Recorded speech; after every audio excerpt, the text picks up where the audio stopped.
Thank you so much for joining us tonight. My name is Melissa Rosen, and I am the Director of Training and Education at Sharyn. You are with us for an up-to-the-minute presentation entitled on vaccines, boosters, and variants with Dr. Sharyn Lewin.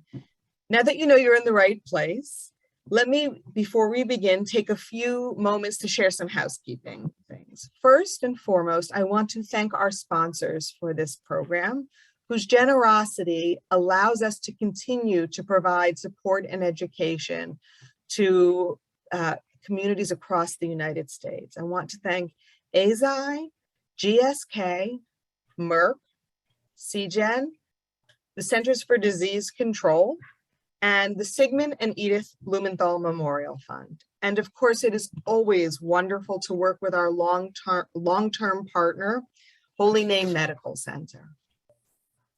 Tonight's webinar is being recorded and will be posted on Sharyn's website alongside with a transcript, hopefully next week sometime. Everyone who registered will receive notification when that goes up.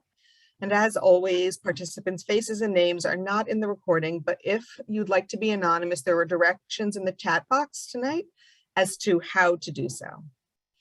You may have noticed you were muted upon entry. Please keep yourself on mute throughout the call. And we actually recommend that you keep your screen on speaker view, which will enable you to see the presentation's slides and the speaker clearly. You can find this option in your upper right-hand corner of your screen. Right before we logged on, I downloaded all the questions that came in advance of tonight's presentation, and there are many, many wonderful questions, but I'm sure there will be more tonight. If you have a question, please include that in the chat box function, which of course is at the bottom of your screen. We'll work to answer as many as possible. If your question is specific to your situation, please consult your healthcare provider. As a reminder, Sharyn has been providing telehealth services to the breast and ovarian cancer communities for 20 years now. I'm proud that during the past year and a half, almost more now, we've not only continued to offer that support, as we always have, but we've enhanced and increased our support services and gotten creative about the ways we do it.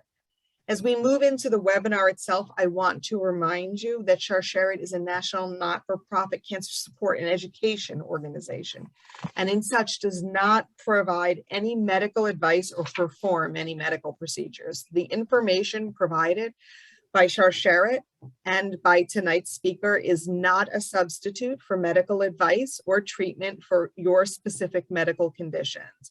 You should not use this information to diagnose or treat a health problem, and you should always speak to your physician or qualified healthcare provider with any questions you may have regarding your medical condition. Okay, let's get to it. We are so fortunate to have our speaker with us today. Dr. Sharyn Lewin is the Medical Director of Gynecologic Oncology at the Patricia Lynch Cancer Center at Holy Name Medical Center. She's also the President and Executive Director of the Lewin Fund to Fight Women's Cancers. Dr. Lewin is recognized nationally and internationally for her acumen in performing laparoscopic, robotic, and open surgeries to treat complex gynecological cancers and related malignancies of the upper abdomen and pelvic and colorectal areas. She's board certified in obstetrics and gynecology and gynecologic oncology and provides surgery and chemotherapy, and is an authority on hereditary breast and ovarian cancer syndrome. Her research includes novel chemotherapeutic agents for ovarian cancer, including immunotherapy, quality of life studies, and patient outcomes following the use of integrative therapies during treatment. Dr. Lewin has been recognized many times for her dedication to eliminating medical, economic, and psychosocial challenges faced by women with cancer. We are particularly lucky to have her with us at this time because September, as many of you know, is Ovarian Cancer Awareness Month.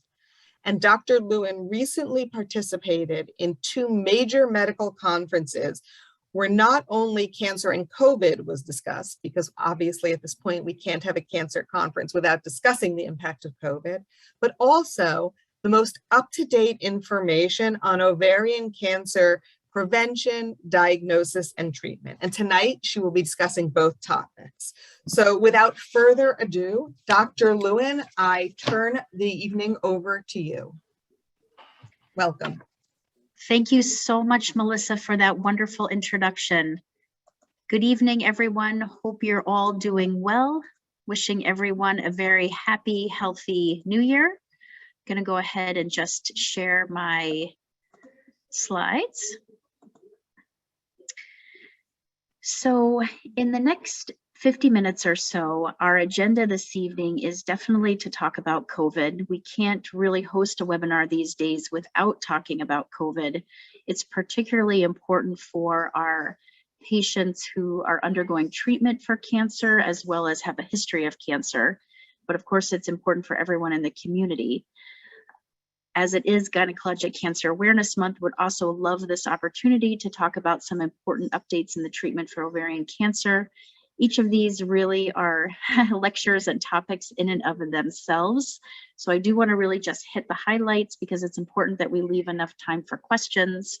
Please feel free to type your questions into the chat box, and we will do our best to answer all those questions as we go along.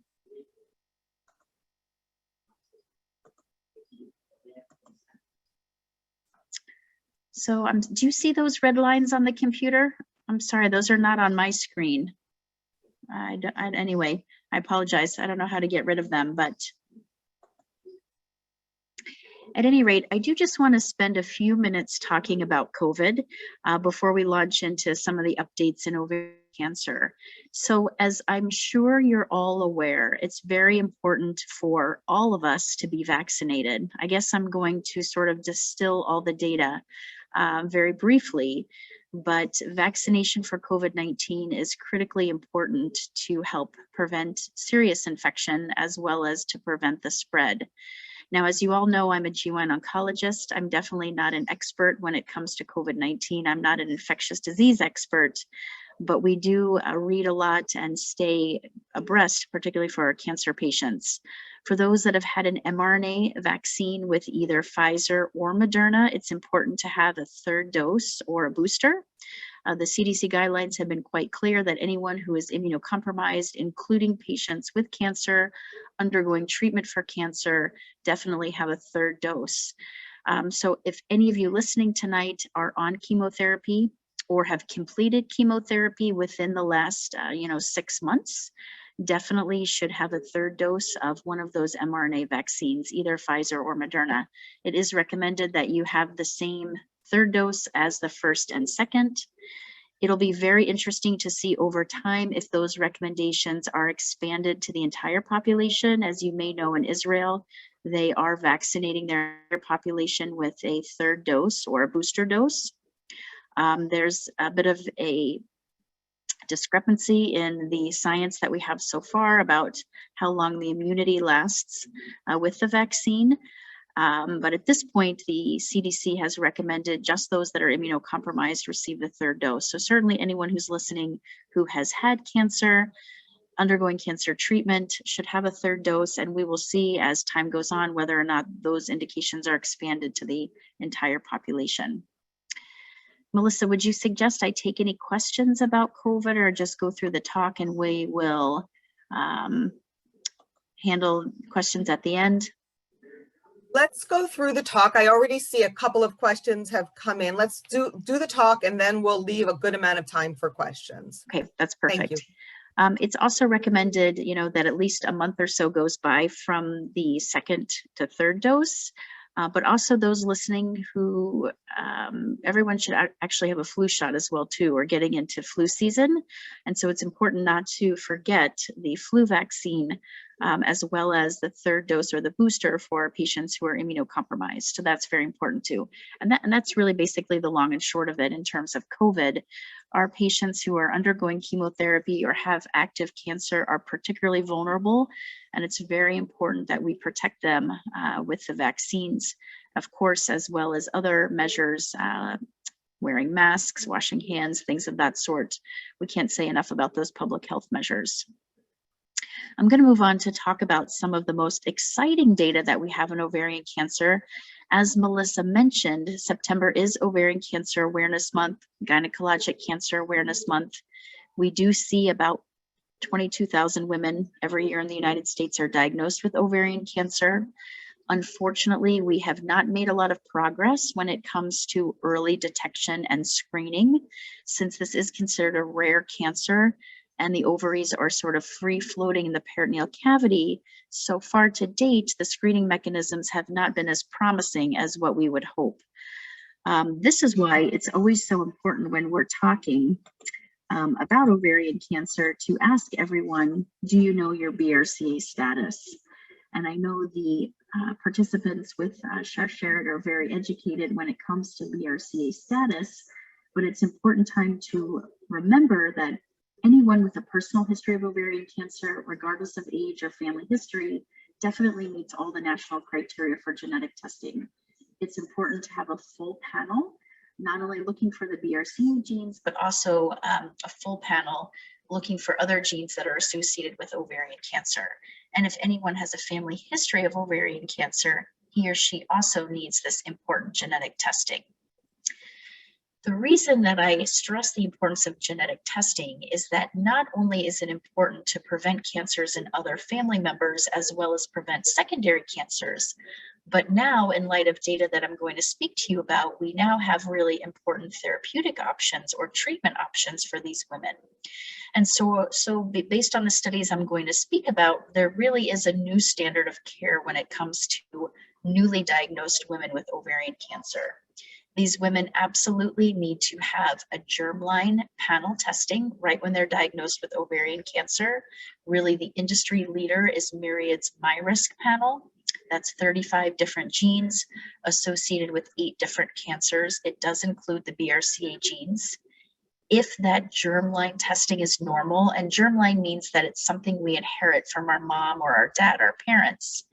If that is normal, it's important that we reflex to doing tumor testing. Tumor testing looks for what's called a somatic BRCA mutation, something that is acquired in the tumor itself. It's not something that's hereditary from our parents. And it also looks for something called an HRD score. Homologous recombination deficiency, or HRD, is an incredible area of research and science in ovarian cancer. It's actually being studied in other types of BRCA-associated cancers like breast, pancreas, prostate, for example. About 20 to 25% of women with ovarian cancer have either a germline BRCA mutation or a mutation in the tumor itself. But when we're looking at those women whose tumors have HRD, it's about 50%, or half of all women with ovarian cancer. And the reason it's important to have this data, this personalized data, is that we now have treatment and maintenance treatment options for these women following chemotherapy based on whether or not they have a BRCA mutation in the blood, in the germline, or in the tumor, or if their tumors have what's called homologous recombination deficiencies. So that's why it's really so important that we have this information, and has really created a new standard of care for women with newly diagnosed ovarian cancer. So as you can see here, unfortunately, our DNA is exposed to damage all the time. There are multiple forms of DNA damage that can occur, and very key pathways in terms of how that DNA is repaired. As you can see here on the second box, the BRCA genes and other genes like RAD51C and D, for example, fall into a homologous recombination pathway. If these genes are not working appropriately, like if someone has a BRCA1 or 2 mutation, these double-stranded breaks that happen in her DNA cannot be repaired properly. Then if you give a PARP, which is an enzyme that's important for single-stranded break repair, as you see on the first box, A PARP inhibitor or a drug that blocks PARP doesn't allow single-stranded break repair either. So if you block single-stranded break repair as well as double-stranded break repair, it essentially leads to cell death, which is what we want to see happen in a situation of cancer. And that's why we see PARP inhibitors work so well in women that have BRCA mutations or these deficiencies in homologous recombination. This is sort of the same thing that I just mentioned. It basically just shows you the synergy between homologous recombination deficiencies, or HRD, and PARP inhibition. And this is why we see that these drugs work so well in women that have BRCA mutations or deficiencies in HRD.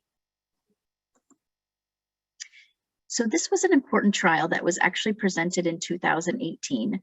I'm going to spend a little bit of time talking about some of the very best upfront data that we have in ovarian cancer and things that help solidify the importance of maintenance treatment, which means when women have undergone surgery and chemotherapy, they now have a drug that they continue to take to prevent cancer recurrence or delay it as long as possible. So SOLO-1 was presented in 2018. We have some updates from this data. This was basically for newly diagnosed women with ovarian cancer stage 3 and 4. They had to have either a germline BRCA mutation or a somatic BRCA mutation, so mutation in the tumor itself. Following surgery and at least a good response to carbotaxol, women were then randomized to olaparib, which is in the top box as it's an oral PARP inhibitor. Oh, excuse me, the slide advanced without touching it, or placebo. This was what's called a randomized placebo-controlled trial. So in a 2-to-1 fashion, women either received olaparib as maintenance or placebo. And interestingly, women were allowed to continue on drug for approximately 2 years unless there was some type of disease progression or unacceptable toxicity. And I just want to really hit the highlights in the interest of time of these studies. But what you can see here is, and I don't want anyone to get focused on the numbers, but in this study, we found a 70% risk reduction in any cancer recurrence by having olaparib as a maintenance treatment following chemotherapy versus just placebo. So a dramatic improvement in the amount of time that women remained cancer-free. And actually in this data, we're curing some women with ovarian cancer who've actually never been cured before. In our ASCO meeting, which was virtual this year, we actually saw the updated data from this study. And in that particular data that was presented, we found that the median amount of time that women were cancer-free who had olaparib as maintenance was well over almost 5 years compared to women who did not have olaparib as maintenance, and it was only about a year. So really the standard of care for women who have a germline BRCA mutation or a BRCA mutation in their tumor itself is to have olaparib maintenance following chemotherapy. And that's why it's so critical that women know their BRCA status as well as know the BRCA status in the tumor so they can have these maintenance options following chemotherapy. This was some of the data just looking at PARP inhibitors in the recurrent setting. So that's another indication that if women have a recurrence of their ovarian cancer and they go on to surgery or chemotherapy or both, and they're still at least sensitive to the platinum drug, these women can definitely go on PARP inhibitor maintenance as well too. Really just sort of watching and waiting now after chemotherapy really is no longer the standard of care for women in the newly diagnosed setting as well as the recurrent setting. And these 3 trials just show you how well the women did.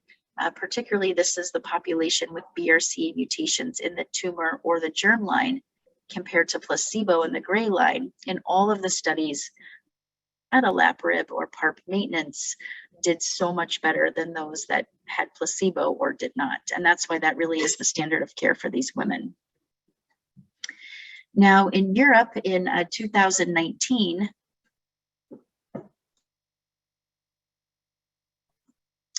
There were 3 studies that were actually presented that looked at PARP inhibitors for newly diagnosed women with ovarian cancer following surgery and chemotherapy. I'm only going to talk about 2 of them tonight. One is called PRIMA and the other is called PAOLA, because the 3rd study, which is VILIA, has a drug that's not been FDA approved in the United States. So I just want to spend a little bit of time on those first 2 studies that I mentioned.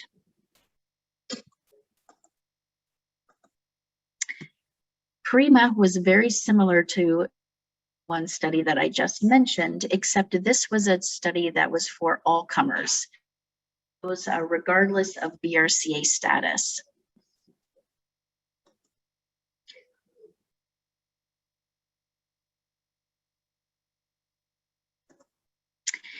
So here we saw that women with stage 3 and 4 ovarian cancer following chemotherapy and surgery were randomized in a 2-to-1 fashion to having a PARP inhibitor called niraparib or Zejula versus placebo. This was very similar to SOLO-1, as I mentioned, except the patients in this study, it was really for everyone who had 3 or 4 ovarian cancer. It was sort of patients who were the highest risk, if you will. They had to have either residual disease following chemotherapy or neoadjuvant chemotherapy or stage 4 disease. What we saw in PRIMA, which was similar to SOLO-1, is that all the women who had this PARP inhibitor called Zejula really had an improvement in the amount of time they remained cancer-free compared to placebo. I don't want anyone to get hung up on the numbers, but this is just some of the big data to show you that really everyone in the study did better who had PARP maintenance versus placebo.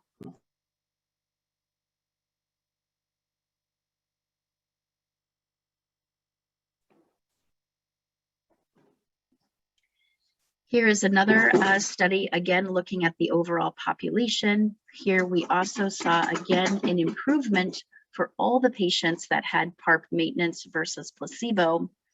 And this actually led to the FDA indication of Zejula for all women with ovarian cancer as maintenance therapy following upfront chemotherapy.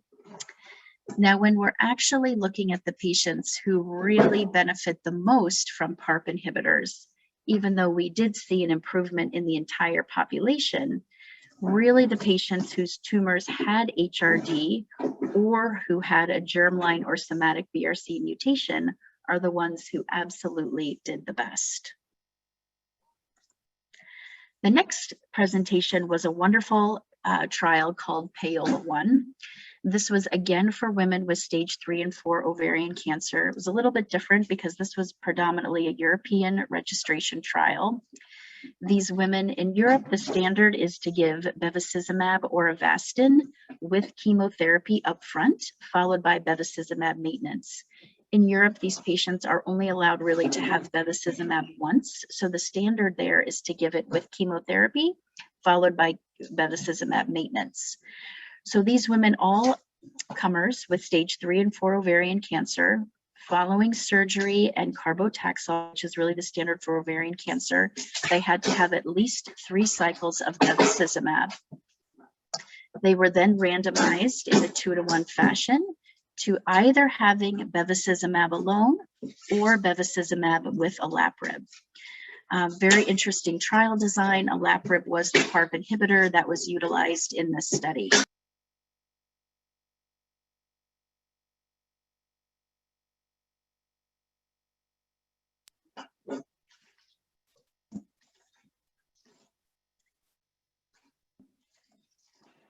So again, in this study, you can see, and I don't want anybody to get hung up on the numbers, but there was an impressive improvement in the amount of time that women remained cancer-free for those who had olaparib plus Avastin versus Avastin alone as maintenance.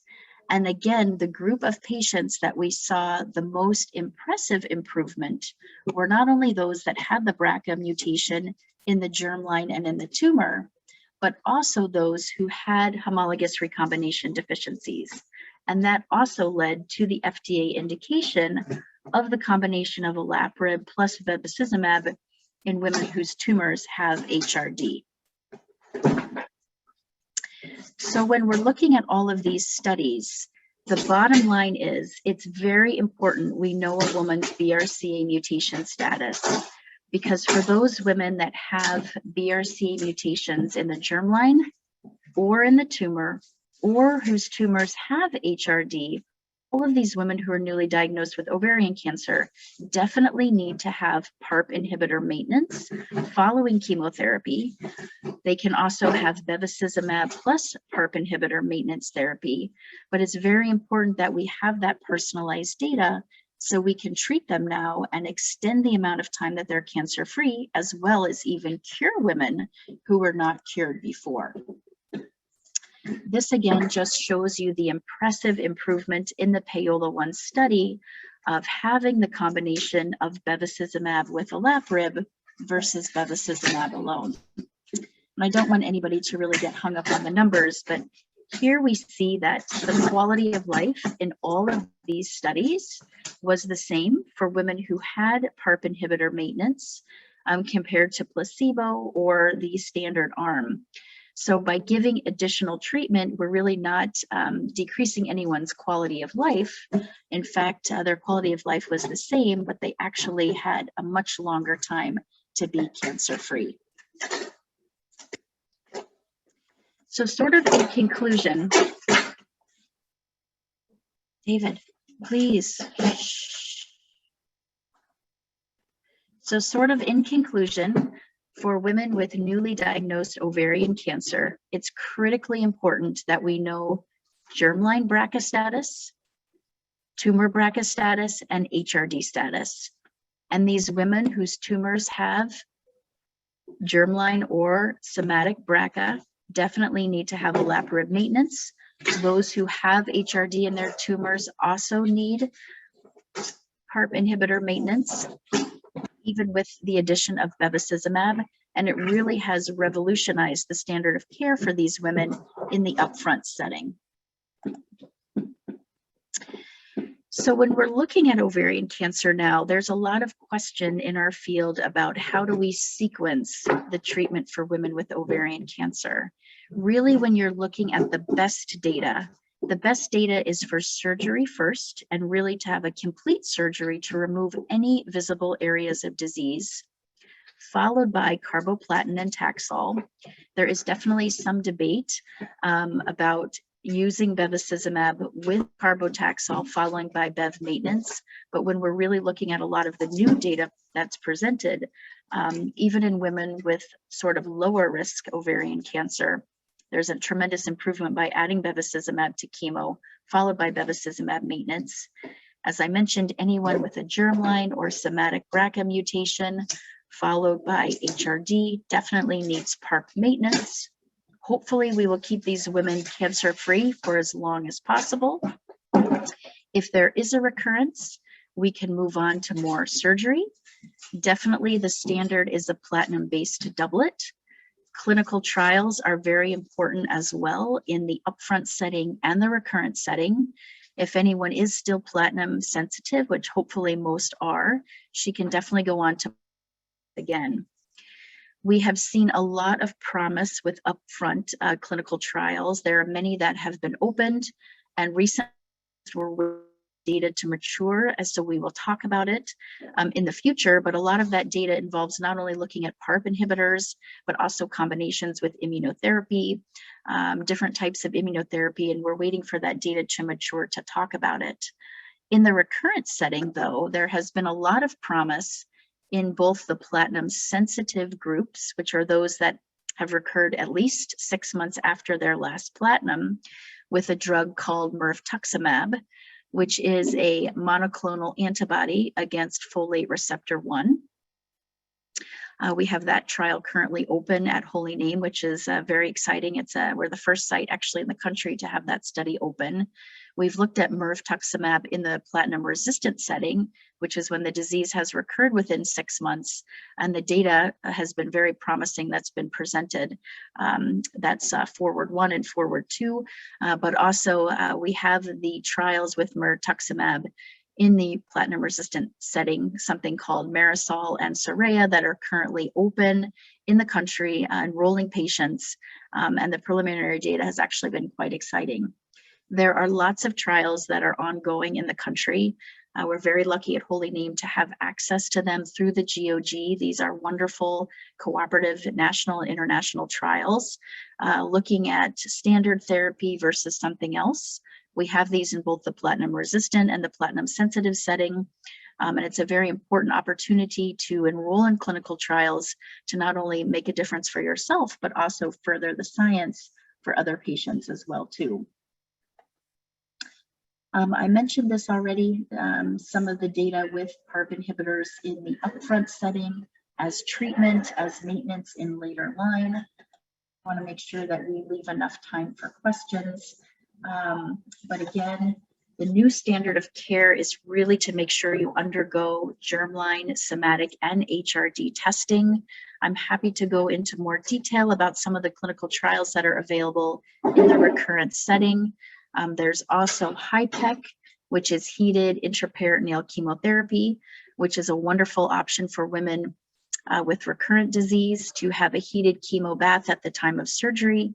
The data has shown very promising outcomes as well too. And with that, I'd like to go ahead and take some questions. I definitely imagine there'll be a lot of questions and want to leave enough time to make sure we go through everything. Thank you so much, Dr. Lewin. Can I ask you to unshare your screen? And we like I mentioned, got a lot of questions ahead of time, and I've been furiously scribbling questions down that came in while you were talking. We have some great ones about ovarian cancer and a lot of great ones about COVID too. So I'm just going to mix them up. So this one came up a lot. Several people asked versions of this question. But when do you change from a cancer patient to a survivor as it relates to the booster? In other words, how long after active treatment ends are we no longer considered immunocompromised? And where does maintenance treatment fit in that question? That is a really excellent question. And I've spoken to some of our infectious disease experts at Holy Name about this. So the thought is, if you have finished chemotherapy within the past 6 months, if you finished chemotherapy within the past 6 months, you definitely are considered within that immunocompromised state and should absolutely have a booster. I personally have been recommending boosters for my patients on PARP inhibitors. Depending on where you are in that maintenance treatment, you may or may not be immunocompromised, but I think it's a good idea to have the booster if you're on maintenance. Given the data that we've seen in Israel, it's really interesting if boosters will be open to the entire population. So I think we should have a low threshold for giving the booster to any of our patients who, even if they're beyond the 6 months, to be honest. But our infectious disease experts are really saying, if you finished chemotherapy within the past 6 months. Thank you. It definitely clarifies things. So some other people asked if there was a particular value or alternatively risk in receiving the third dose or booster while they were actively going through treatment for ovarian cancer or frankly any cancer, or is it better to wait until immunity begins to build again post-treatment? No, actually, they're really, from what we've read and in the science, there is no risk to the third dose or booster, that the benefits definitely outweigh the risk, because people who are receiving chemotherapy and have active cancer or active cancer are very vulnerable and at risk for COVID-19. We definitely do not recommend that you wait. So if you're getting treatment now, please do have your third dose. And thank you. Is there any indication that either the third dose or for some, perhaps for some, a first or second dose would lessen the effectiveness of treatment, or the alternative, that treatment would lessen the effectiveness of an immunization? So from what we know in the data, treatment so immunization does not lower the effects of treatment. So if you get any of the COVID vaccines while you're on chemotherapy, it will not lessen the efficacy or the effectiveness of the chemotherapy. But being immunocompromised, we're still learning about how long the protection lasts with the vaccines. And so that's why we feel our immunocompromised patients are particularly vulnerable. And the efficacy from the vaccines may not last as long, and that's why the third dose is so important. When someone's deciding whether or not to get a third dose, what is considered an adequate immune response? Somebody asked and they got tested for their response and their result was 20. Not exactly personally sure what that means, but is that considered an adequate immune response? Or what is considered an adequate immune response? You know, that's a great question. I'm a GYN oncologist, so I can't really give you, that kind of detailed information. We could definitely have you speak with any of our infectious disease doctors at Holy Name, or certainly speak to your personal physicians. I mean, right now we're not routinely testing immune or antibody response. And we also don't know what that response totally would be if you are, exposed to COVID as well. Of course, those levels would definitely increase. I just know from the science, from the CDC recommendations, everyone should be vaccinated, but those who are immunocompromised with a history of cancer really should have a third dose. And it'll be interesting to see if that's rolled out to the entire population. Somebody asked a great question that had never occurred to me. If a patient, an active patient, needs a booster, or even a survivor is considered immunocompromised and needs a booster, should their spouse or members of their household also receive that booster? That's a very great question. Right. That is so the CDC not posted that, to my knowledge, sort of informally. We've been recommending that to some of our patients to help. I'd be curious to see what our infectious disease team says about that. Theoretically, though, if the entire house is already vaccinated and they're immunocompetent, they have a robust immune system, that should be sufficient to help protect that patient who's immunocompromised. But it is an interesting question. Been recommending that informally. Yeah, I have been to a few patients for sure. Thank you for that. There were a couple of specific concerns that things people had heard online or they knew was old research and wanted to know what you knew about it. So one of them was that someone heard that patients who have had chemo, particularly chemo that might affect the liver, should not take an additional dose because the liver is particularly susceptible and might be further damaged. That's definitely not true. No. There's another one. Thank you. It's good to dispel the myths. And there are a lot of myths with this, absolutely. And actually, before I even ask the next question, speaking of myths, in the questions that came in ahead of time, it seemed clear to me that there maybe was some confusion, and I think you answered this, but let's just clarify. There was some confusion. The third dose is the booster shot. It's not a third dose, and people may need an additional booster shot. That's correct. The two terms are sort of being used interchangeably, but it is a third dose. That's correct. Thank you for that. Okay, so someone said that they're very nervous. They're in active treatment right now. They're very nervous about getting the vaccine, which their oncologist is adamant that they do. But, and she admits that the research shows that people who are going through active treatment are more likely to have negative outcomes if they catch COVID.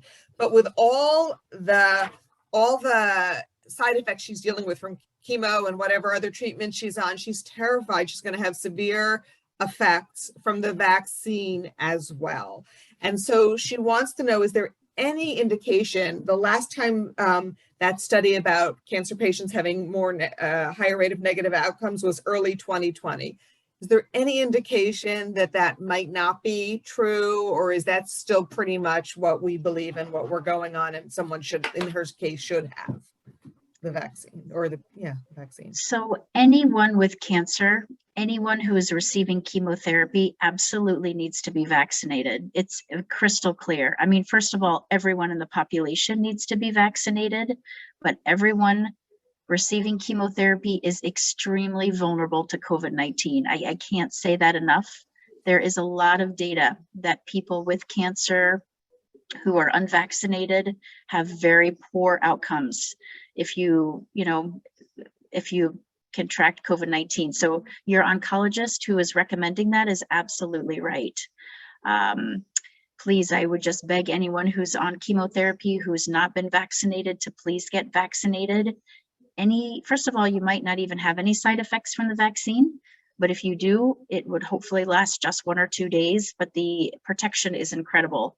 We are seeing younger and younger patients who are dying from COVID-19 because they're unvaccinated. I cannot stress it and be more direct, but our patients on chemo are very, very vulnerable. I mean, they'll definitely die. You absolutely really need to be vaccinated. And is there any reason that, I mean, okay, we're making generalizations here, and obviously every individual has their own situation, but is there any relatively common reason that someone in treatment should not get it? You know, like there's a particular drug they're on that would be contraindicated or something like that? No, definitely not. I mean, each person who is participating in the call who's not vaccinated, definitely speak to your physician, your oncologist about it. But no, there really is no contraindication. No type of chemotherapy, no type of cancer. And it's just very important that you protect yourself, especially with the Delta variant and other highly contagious variants that are coming down the pipeline. It's very, very critical to keep yourself safe. It's actually great in this age where things constantly seem to be changing and new things come up to have such a definitive answer. So we appreciate that. Someone says she's in active treatment. All this can be good for anybody in active treatment. Her treatment happens to include Taxol and Herceptin, and she's doing well with minimal side effects. She's been asked to travel for work to a large event. Even with masking on the flight and indoors, is this a good idea? And her concern is that not going is a possibility, but it would mean disclosing her diagnosis to her employer. Ooh, that's a tough one. I would definitely speak to your oncologist about that. I think it's tough. I think it's very tough to ask anyone to do that now, to go to large indoor events. That's a tough, I mean, in everyday life now, all of us are faced with risk benefit ratio of different things, right? I mean, that's, as we're living with this virus, the COVID-19, which is here to stay. Hopefully we will get a better handle on the pandemic as more people are vaccinated, but everything that we do in life, we have to talk about now, what is the risk? And I would speak to your oncologist about that. That's really a tough one. I mean, of course, being on chemotherapy, being immunocompromised, being indoors with a large group of people, that's the highest risk activity you could do, even if you're masked. So person just added to the chat that the large event itself is outdoors, but there's a lot of travel and indoor hotels and things like that. So yeah, I would talk that over with your oncologist. I really would. We have a couple more COVID and cancer specific ones, and then we have a handful of ovarian cancer ones.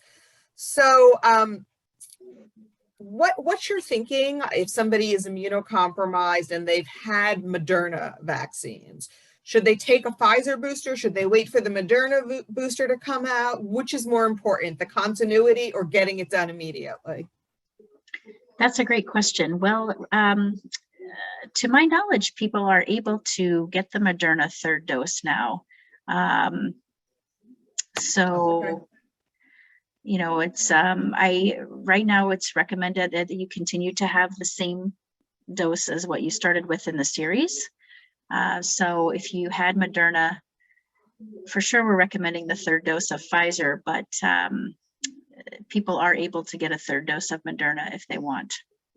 Okay, so there's really no, in terms of the recipe for the booster, it's the same as what your first and second shot was. It's not Yes. like it's a change and that what we That's need to correct. wait for a new, got it. That's Perfect. correct. It's the same shot as what you had the first and second time. That's correct.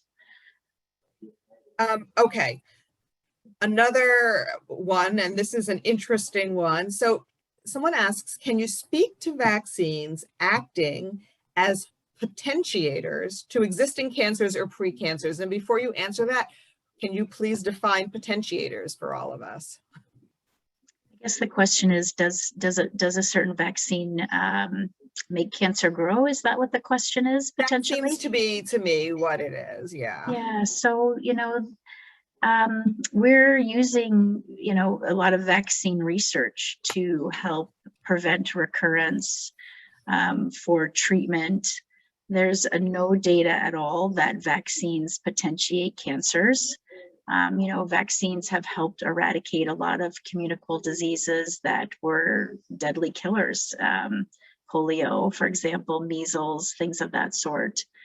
But right now, the vaccine trials and the vaccines that have been very helpful have been to prevent recurrences, but there's no evidence at all that vaccines will potentiate a cancer. Thank you. I want to move to some ovarian cancer questions, although some of them might actually be relevant for any cancer. So someone asked, does a breast cancer diagnosis raise the risk of an ovarian cancer diagnosis if there are no known genetic mutations, or one, or two, there was a VUS, a variant of unknown significance? So definitely not with the VUS, but it's really important that that person had a full panel with a reputable lab. And if that full panel was indeed negative from a reputable lab with good science, then there should not be increased risk, no. Okay, and somebody else asked, popped up right now, how would they know the difference to see if they had just BRCA testing or if they got a full panel, if they weren't sure? Well, I think it's really important to have a copy of your genetics. You should speak to your doctor about it and ask, did I have just BRCA testing? If you did, you need to have an update test with the full panel. You should have a copy of your results so you have those, but definitely speak to your physicians about it and make sure a full panel was performed. And of course, Sharyn has a wonderful genetic counselor you can call to have questions answered and things like that. Okay, how about, somebody asked, and I'm normally wouldn't have thought it was relevant, but I noticed it on your slide. So somebody asked about oral PARP inhibitors and why they were so incredibly costly, and is there any work being done to lower the cost so it's accessible to more people who need it? That's a great question. So PARP inhibitors, just like any new cancer drug, are but the good news is, though, that really for people who qualify, patients really pay almost nothing or very minimal in their copay for the drug. Plus, the pharmaceutical companies really have wonderful financial assistance programs, so they definitely want the patients who qualify to get the drug. So, at least in our practice and for talking to my colleagues, that cost has not really been a barrier. The thing is that any of these new drugs to come to market is very expensive when it comes to research and development. These are very costly. So really any of the cancer drugs are very, very expensive. The cost of cancer care is so expensive. But as I said, the companies have financial assistance programs, and there are ways to get the drugs to patients who really need them. So I guess the take-home message there is, if you're having trouble, please advocate for yourself, speak to your doctor or someone in the practice to see if they know of any programs, and they should be able to help you. That's correct. Okay, a lot of the other ovarian questions were things you've already answered, which is what's new in clinical trials, what's been approved that's new, and you were really wonderful at laying that out. So I guess my final question would be, where should someone who's going through treatment, now you've already talked about what they need immediately with the germline and the somatic BRCA screening and the HRD status. So someone who's going through treatment and maybe has had a reoccurrence or something like that, what should their first step be? What should they be doing? So if someone has a recurrence, she should definitely speak to her doctor about the best treatment plan. I always advocate for second opinions because there are so many wonderful institutions and a lot of great doctors to get advice from. It's important to ask, are you a candidate for surgery? Because surgery in the recurrent setting for some patients has been very effective in the literature. Are there clinical trial options? There are options for people in the recurrent setting. Clinicaltrials.gov is a national website where you can go and type in information about your disease and then learn where the trial has been. But a lot of times your oncologist can help you navigate that website as well. Clinical trials are a wonderful option. As I mentioned, not only does it hopefully provide a treatment that's better for you for your treatment, but it also helps the population at large by furthering to advance the science. All the patients who participated in the PARP trials, for example, really helped lead to the FDA approval of those drugs, which are critically important for women now with ovarian cancer. But I think really starting to talk with your oncologist and maybe seeking a second opinion are very important. And I want to thank all of you who submitted such wonderful, insightful, important questions. I want to take a moment now to thank you, Dr. Lewin, for sharing your expertise. There was so much information shared tonight on difficult topics and on rapidly changing situations, and it's always a pleasure when we have a chance to collaborate.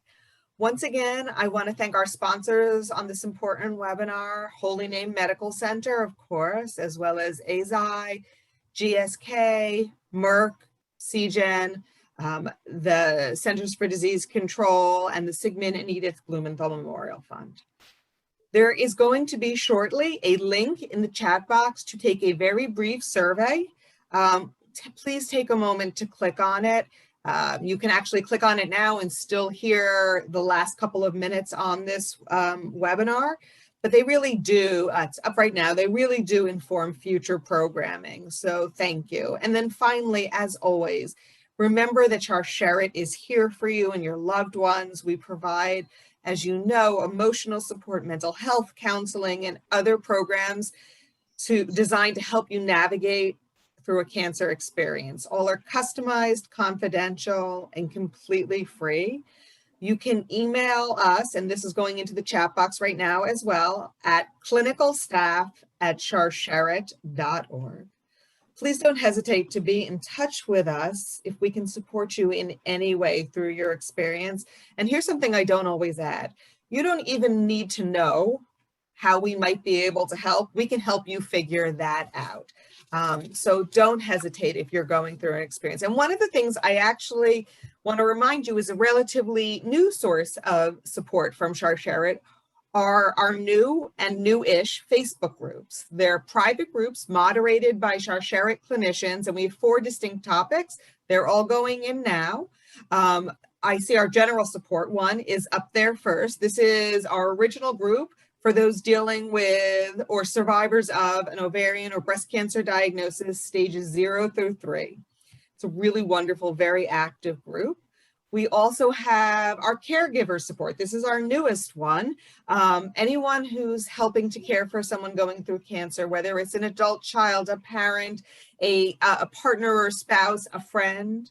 We have our hereditary cancer community, which is for anyone with a strong family history or a known genetic mutation that would raise diagnostic risk of cancer, and this could be for men or women. And then finally, our Embrace group for those who are living with advanced or metastatic disease. All of those links are in the chat box. And as we conclude, I want to thank you again for joining us. And for those who celebrate, Shana Tova, Happy New Year, and I wish you all a good night. Thank you. Thank you.